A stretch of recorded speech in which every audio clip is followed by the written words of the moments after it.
সালামু আলাইকুম। আপনারা যে যেখানে বসে আমার কথাগুলো শুনেন সবাইকে ধন্যবাদ ও শুভেচ্ছা।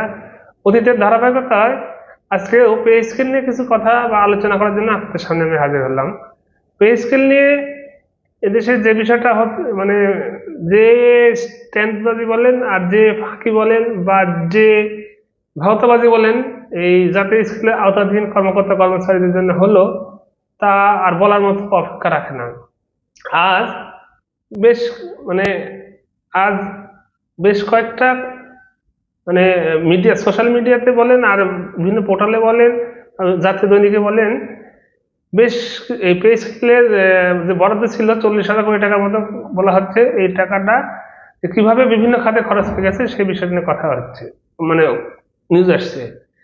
এখন এখানে যে বিষয়টা, এই যে বর্তমান যে আমাদের যে সরকার, মানে বিএনপির সরকার বা নতুন যে সরকার ক্ষমতা আসছে, এই নির্বাচনী প্রচারণা করার সাথে একটা কথা বলেছেন যে চেয়ারপারসন, যে উই হ্যাভ এ প্ল্যান বা আই হ্যাভ এ প্ল্যান, কথাটা তিনি বলছিলেন।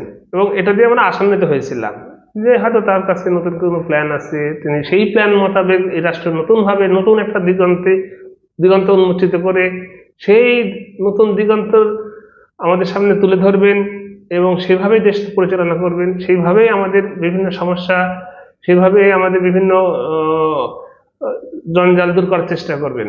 তো এখন তো আমরা তার প্রথম যে প্ল্যানটা, এই তারা ক্ষমতা আসার পর, তাদের সরকার মানে বিএনপি সরকার বা নতুন সরকার ক্ষমতা আসার পর তাদের কিন্তু এটাই প্রথম প্ল্যান, যে উই হ্যাভ এ প্ল্যান বা আই হ্যাভ এ প্ল্যান, যে কথাটা বলছিলেন তার সেই প্ল্যানের প্রথম অংশ কিন্তু এটা, যে এই যে জাতীয় স্কুল বা সরকারি কর্মকর্তা কর্মচারীদের জন্য পে কমিশন বাস্তবায়নের জন্য যে বরাদ্দ রাখা হয়েছিল, সেই বরাদ্দটা প্ল্যান করে অন্য বিভিন্ন খাতে তার সরকার বা তারা ব্যয় করলেন।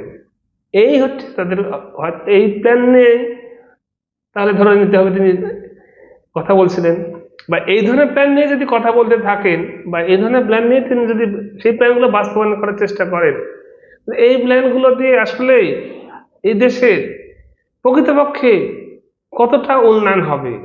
এই ধরনের প্ল্যান, অর্থাৎ কাউকে মেরে কাউকে খুশি করা বা এক জায়গায় গর্ত করে সেই ওই মাটি নিয়ে যায় আরেক জায়গায় পূরণ করা, আরেক গর্ত পূরণ করা, এতে কি দেশের আসলে কোনো উন্নয়ন হয় না?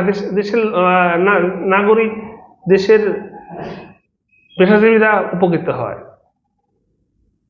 আপনি নতুন কোনো যদি প্ল্যানের মানে ক্রিয়েটিভিটি দেখিয়ে একটা প্ল্যান বাস্তবায়ন করতে না পারেন, যদি এক জায়গার বরাদ্দ নিয়ে যে আরেক জায়গা দেন, তাহলে কি হয়?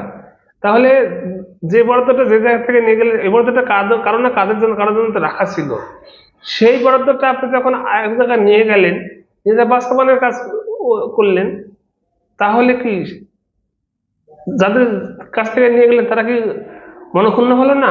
তারা কষ্ট পেল না? তারা কি দোষ করছিল? দেশে কি তারা কোনো জাতীয় স্কুলের আদরভুক্ত কর্মকর্তা কর্মচারী যারা দেশে কাজ করে বা চাকরি করে, বিভিন্ন পেশার সাথে সংশ্লিষ্ট, তারা কি এই দেশের মানুষ না? যাদের জন্য এই বিষয়টা বাস্তবায়ন, এই জায়গাগুলো অন্য অন্য যে জায়গায় বাস্তবায়ন করতে মানে করতেছেন আপনারা, করছেন আপনারা, আমি বলতেছি না এগুলো অপ্রয়োজনীয় ব্যয়, কিন্তু যাদের কাছ থেকে নিয়ে গেলেন কেড়ে, এটা কি ঠিক হলো?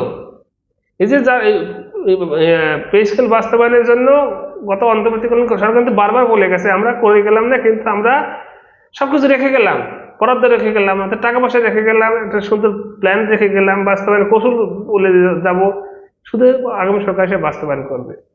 সেই একটি একটি মানে ইয়ে ইয়ে করা জিনিস আর কি, মীমাংসিত একটা ইস্যুকে আর এই অমীমাংসিত অবস্থায় ঠেলে দিলেন। এখন এই যে টাকাগুলো কিসে ব্যয় করতেছেন আপনারা? আপনারা ব্যয় করতেছেন এই যে 40,000 কোটি টাকার মধ্যে 39,034 কোটি টাকা অন্য খাতে খরচ, অন্য খাতে ব্যয়, আর অবশিষ্ট যে টাকাটা 962 কোটি টাকা, এটা অন্য অবশিষ্ট যে রয়েছে এটা বিভিন্ন খাতে ব্যয় করা হবে। এর মধ্যে জ্বালানি খাতে ভর্তুকি যাচ্ছে 24,000 কোটি টাকা, কৃষি ঋণ মৌকুফে ব্যয় হবে 15,000 কোটি টাকা, ফ্যামিলি কার্ডের কর্মসূচিতে ব্যয় হবে 36.something কোটি টাকা। তাই আপাতত নতুন পে কমিশনের রিপোর্ট বা পে স্কুলের রিপোর্ট বাস্তবায়ন করার কোনো সম্ভাবনা নাই। তাহলে এই যে বিষয়গুলো, এই যে বিভিন্ন খাতে আপনারা ব্যয় করতেছেন, পে স্কেলের এই সরকারি কর্মকর্তা কর্মচারীদের দীর্ঘদিনের আশা আকাঙ্ক্ষার একটি মানে সংযোগস্থল বা আশা আকাঙ্ক্ষার একটি বাতিল ছিল এই পে স্কেল, নতুন একটি পে স্কেল। তাদের মুখের খাবার, মুখের গ্রাস আপনি কেড়ে নিয়ে গিয়ে আপনি বা আপনাদের সরকার অন্য খাতে ব্যয় করতেছেন বাহাবা পাওয়ার জন্য। তাহলে কি এই সরকারি কর্মকর্তা কর্মচারীদের বা জাতীয় স্কেলে আওতাভুক্ত কর্মকর্তা কর্মচারীদের কি আপনাদের কোনো কাজে লাগবে না? না প্রয়োজন নাই? এরা জাতীয় স্কুলে আওতাভুক্ত কর্মকর্তা কর্মচারীরা কি এদেশের কেউ না? এরা কি এদেশের কোনো কাজ করে না? এটাই ধরে নেওয়া যাবে? যদি ধরেই নিতে হয় যে এই সরকারি কর্মকর্তা কর্মচারী বা জাতীয় স্কুলে আওতাভুক্ত কর্মকর্তা কর্মচারীরা এদেশের কোনো কাজ করে না, অতএব এদের পে স্কেল বা এদের আনুষঙ্গিক সুযোগ সুবিধা বাড়ানোর কোনো কাজ নাই, দরকার নাই, প্রয়োজন নাই, তাহলে আর কিছু বলার নাই। শুধু বলার একটাই, সময় বা অসময় হোক বা প্রয়োজন হোক, প্রয়োজনে কিন্তু সবাইকেই কাজে লাগে, দেশে সবাই দেশের নাগরিক, সবার বিষয়টাই ভাবার লাগে। আমি বলতেছি না ওই যে বিষয়গুলো ওই যে জ্বালানি খাতে ভর্তুকি, অন্য খাতে ভর্তুকি, এটা অপ্রয়োজনীয়, কিন্তু এই পে স্কেল বিষয়টা মীমাংসিত বিষয় ছিল। এই মীমাংসিত বিষয়টা অনিশ্চয়তার মধ্যে ঠেলে দিলেন। এখন পে স্কেলের যে বিষয় হয় তারা যে সামনে, এখন এটা একেবারে ঘোর অনিশ্চিতের মধ্যে চলে গেছে। তো এর জবাবদিহিতা অবশ্যই করা লাগবে। আপনি উই হ্যাভ এ প্ল্যান বলে প্ল্যানের বাস্তবায়ন যদি একটি পেশাজীবীদের যদি আপনি মনোবল ভেঙে দিয়ে যদি অন্যদের খুশি করার চেষ্টা করেন, তাহলে এই দেশের এই জাতীয় স্কেলের আওতাভুক্ত পেশাজীবী কারা বা তারা কোন কোন পেশার সাথে সংশ্লিষ্ট, এই জাতীয় স্কুলে আওতাভুক্ত কারা, বিভিন্ন সরকারি কর্মকর্তা কর্মচারী, বিভিন্ন সরকারি প্রতিষ্ঠান কাজ করে তারা পায় এমপিভুক্ত শিক্ষক কর্মচারীরা, বা আরো বিভিন্ন আধা সরকারি বিভিন্ন অফিস আদালতের কর্মকর্তা কর্মচারীরা। তো পদে পদে তো এই লোকগুলার আপনার বিভিন্ন এই যে প্ল্যান বাস্তবায়ন করতে তো লাগবে, তখন বিষয়গুলো মানে কন্ট্রাক্টর হয়ে দাঁড়াবে না। তো এই পে স্কেল নিয়ে বর্তমানে এই আলোচনাটাই সবচেয়ে গুরুত্বপূর্ণ, যে পে স্কেল আপাতত বাস্তবায়ন হচ্ছে না। Pay scale we have a plan বা আই হ্যাভ এ প্ল্যানের মধ্যে শেষ হয়ে গেল।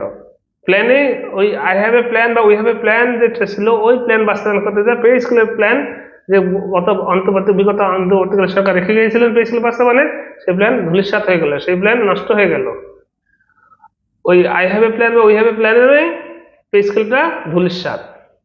তো আজকে আলোচনা দীর্ঘ করবো না। ধন্যবাদ সবাইকে। আপনি এতক্ষণ এখানে বসে আমার কথাগুলো শুনে সবাইকে ধন্যবাদের শুভেচ্ছা জানিয়ে thanks for watching. Until then, আল্লাহ হাফেজ।